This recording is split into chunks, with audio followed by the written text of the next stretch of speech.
All attendees are in listen-only mode. Good afternoon. My name is Barry Greenfield. I'm the editor and publisher of EfficientGov, and I'd like to welcome all of you to this webinar, which is slated to run for 15 minutes. The focus of the webcast is to show you the functionality associated with our two new database products, RFP Finder and GrantFinder. Before we get started, I wanted to give you a brief overview of EfficientGov. As a local elected official interested in cost-effective government, I began writing about innovative techniques around the U.S. and occasionally the rest of the world. Our coverage is comprehensive and horizontal. As you can see here in our articles by category navigation, we cover a wide range of topics, including consolidation and regionalization, education, outsourcing and privatization, transportation, technology, sustainability, public safety, and public works. We've also added a new funding report, which, coupled with GrantFinder, gives you access to not only what funding is currently available, but also to events in DC that affect the funding programs you care about, insights into what types of projects program administrators are looking to fund, and ways to improve grant applications, as well as ways to advocate efforts in support of those applications. Funding report is overseen by James Alfano, who was a grant consultant to local governments for a number of years and co-founded the Fund Book, an online grants publication utilized by more than 10,000 cities and 2/3 of the congressional offices in DC. As a result of the breadth of information, we now reach more than 60,000 officials in 82 countries. We also have 148 municipalities who subscribe to our publication. By talking to folks like you and looking into the operations of my town, I saw a couple of critical information needs going forward: the ability to find grant funding and a method to speed up the RFP process. So let's get started. We begin with RFP Finder. The data for this product comes from scouring publicly available websites for RFPs and bids from every municipality in the country. This is the only database of its kind available to cities and towns. We are providing documents from July 2012 onward, which is more than 100,000 records. You can see here we've got over 2,000 pages of information. Typically, access to a database of this type would cost users anywhere from $5,000 to $50,000, depending on how much information was being accessed. We are charging just $9.95 annually, and that includes unlimited usage by all municipal employees. Every day this database is updated, so again, this is real-time access. As a municipal official, I understand the time-consuming effort that creating an RFP can be. Whether specs or criteria or any other information, instead of starting from scratch, it seemed to make sense to be able to access existing RFPs. So we came up with RFP Finder. Let's do some sample searches. You can search by state, by county, by announcement type, and by industry. So if we wanted to find an RFP for a grant writer, click on grant writing, click on search, and that would pull up numerous documents. So let's go find the city of Pomona, or we can go even further down.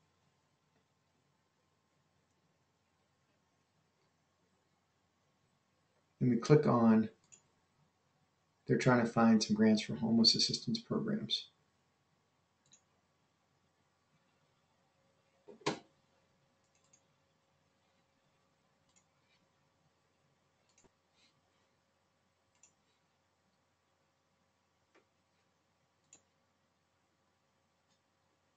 That document didn't open up.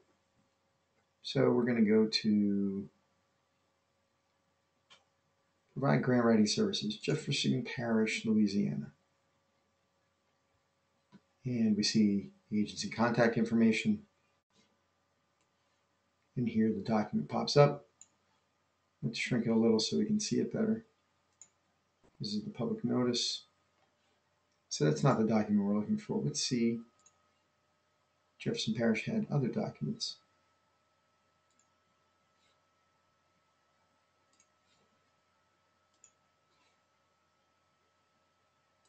And sometimes you have to do a little bit of searching to find the documents you're looking for.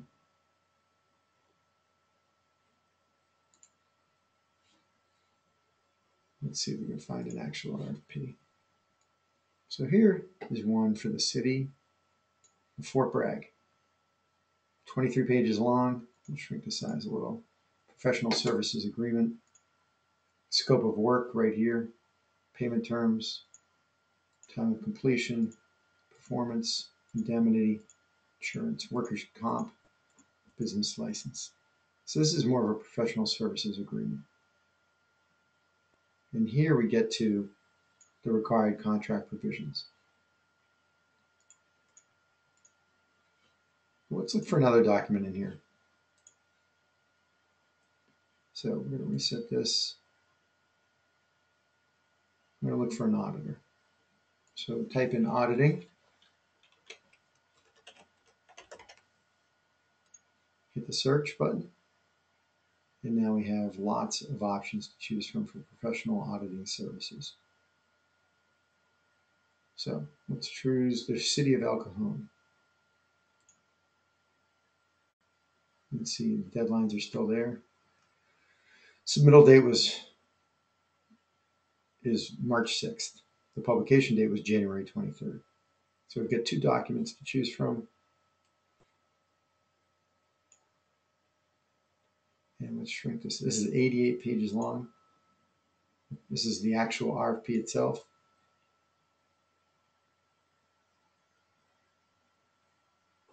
And table of contents, scope of work, special considerations, time requirements. So here's the technical proposal, appendices. And this basically gives you 88 pages of information. If you need all of it. If you don't, you use it as a boilerplate. I know for my town, we don't have a purchasing department. We outsource it to another town and they handle it for us. So oftentimes there's a backlog. Anything we can do to speed up the process, and I myself have written RFPs in the past, saves them time and gets what we need done much faster. Which is one of the major reasons why we looked into building this database. A lot of cities and towns just don't have the capabilities or the resources to do things very quickly anymore. So keep in mind, this is version 1.0 of this database. Soon we'll be adding more functionality, including saved searches, email alerts and notifications, and vendor ratings. As more people use this system, we'll be able to tap into that network to develop a nationwide community. Let's do one more search. This time we'll do search for pickup truck.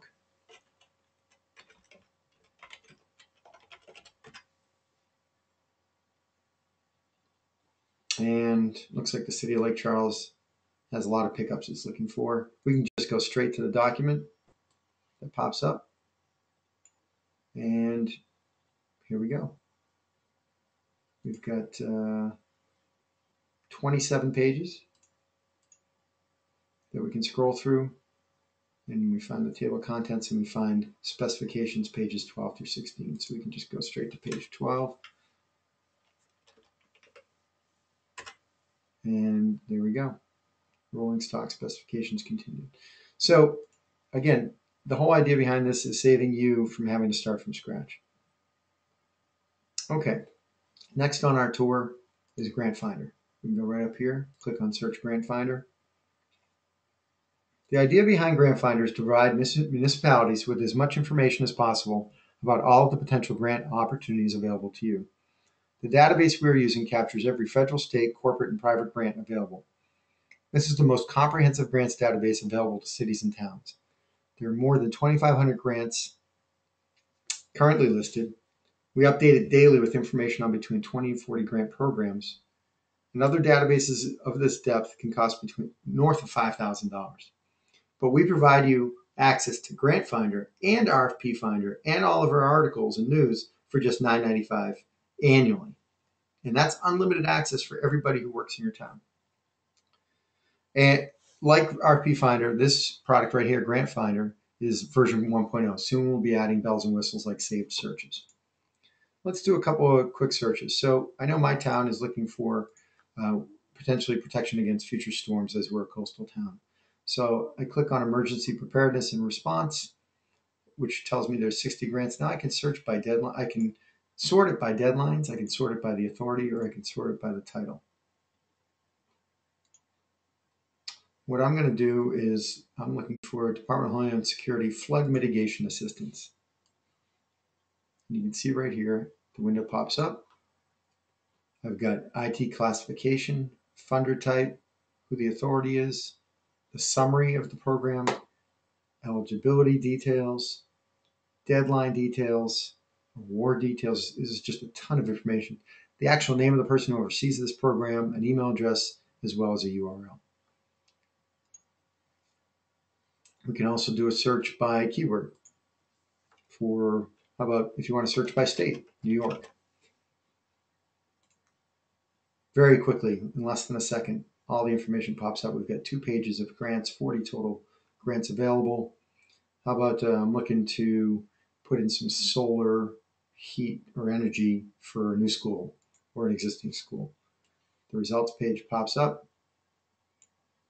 IT classification is a B, which means grants can fund IT if the applicant chooses to use it for that purpose, but they usually fund other initiatives as well. Eligibility details, deadline details, award details, a full summary. Look at how much information is here. History of funding, additional information, a contact, a phone number, her email address, and the URL. Once again, comprehensive information that combines sources like grants.gov, word of mouth, federal agency websites, state agency websites, grant agencies, foundations, and corporations as well. This is all funneled into a very comprehensive database. And you can see the various categories that we can search by. We could do a search, for instance, maybe you've got you're trying to expand the disabilities program in your community. You can type in disabilities, click search. Very quickly, we've got a page of grants available federally from the Department of Education. Click on that. Window pops up. All the information we're looking for again. It's just an incredible source of information for a municipality. I know for my town, we're already using it and it's helped tremendously. So again, GrantFinder is included in the annual subscription rate of $9.95 if your population is 50,000 or less. For 50 to 100,000, the cost goes to $14.95. Under 200,000 population or up to 200,000 population, $19.95, and above 250,000 people in your city or town, it's $24.95. But through the end of February, we have a $200 discount, so that brings the pricing down. And remember, this is unlimited access. This isn't just for one person in your municipality. Everyone has access to this. Department heads, employees, city manager, mayor, grant writers, purchasing directors, all will have access to this. If you, that's taking us towards the end of our webcast here. If you are looking for me to give a more thorough tour to you, we can do a screen share at a future time. Just email me at bgreenfield@efficientgov.com. You can also reach me at 202-210-9556. And we look forward to working with you in the future. I want to thank those of you who currently read EfficientGov, and hopefully all of you soon will become subscribers as well. Thank you very much.